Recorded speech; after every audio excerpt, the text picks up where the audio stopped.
Hey guys, it's the NASCAR Know-It-All here.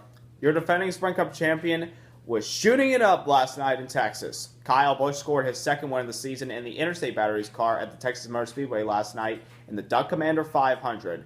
The race didn't get started till late because of Mother Nature and her reign of terror. But they were able to drive the track and get the race started in a green and yellow condition, which is when they wave the green flag and the yellow flag at the same time, so the drivers can use their tires to heat up the track so there isn't a lot of dampness out there. Kyle Busch didn't really have a dominant car. He had a consistent top 10 car most of the night. On the last restart, he showed everybody what he had left in the tank and pulled ahead of the lead and hauled him off for the final remaining laps of the race to win at Texas. And by the way, a little fact, this is 2 weeks in a row that Kyle Busch has swept NASCAR weekends. Whether it's Camping World Trucks, whether it's Xfinity Series, he's just on a roll. I hope some people out there are sick and tired of it, because I know I am. He scored the win over Dale Earnhardt Jr., who had a top 10 car most of the night, but had to rebound from a loose wheel to finish second.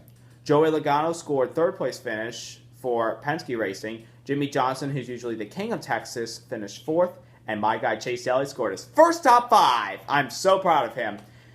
How Chase scored a top 5? Well, to be honest with you, we had a long night ahead of us. We had to start in the rear because of a transmission change after final practice, but we were able to battle our way through the front of the field, lead a lap, and then we had to come in for 4 tires towards the end, but scored a top 5. I'm super proud of him. The king of Texas, Jimmie Johnson, didn't really have a dominant car. He never led at all because on the first pit stop of the night on the competition yellow, he ran into the back of Kyle Busch. It didn't affect the front of the car, surprisingly, because I thought, that's taking him out of contention. He's going to fall 3 laps down, most likely, but he held a pretty wheel for a top 5. Their other teammate, Kasey Kahne, scored his first top 10 of the season, coming home 8th for a team that needed something good to happen because they've been shot in the foot to start the year. And once again, Matt Kenseth, he just can't catch a freaking break. Speeding penalty on the last pit stop of the night forced him to 11th place finish when he most likely had a car that could maybe won. Kevin Harvick, who's 0 for 27 at this track, finished 10th. Just didn't find the right adjustments to make his car a contending car. The dominant cars of the night were basically Martin Truex Jr. and our pole sitter Carl Edwards. Truex led most of the race, but staying out with 3 restarts left in the race and not coming for tires might have hurt his chances to go to Victory Lane, Texas. But still, it was a decent night for the Bass Pro Shops team as they came home with a 6th place finish.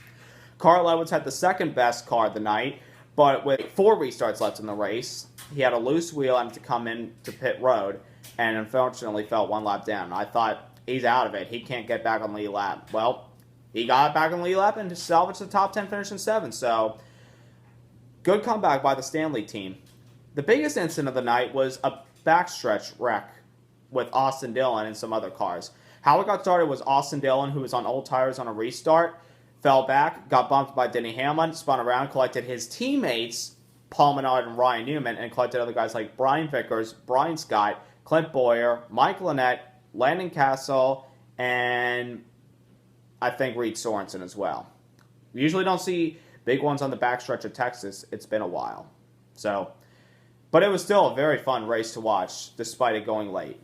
Well, I hope you all have a very nice week, and I'll see you after Bristol.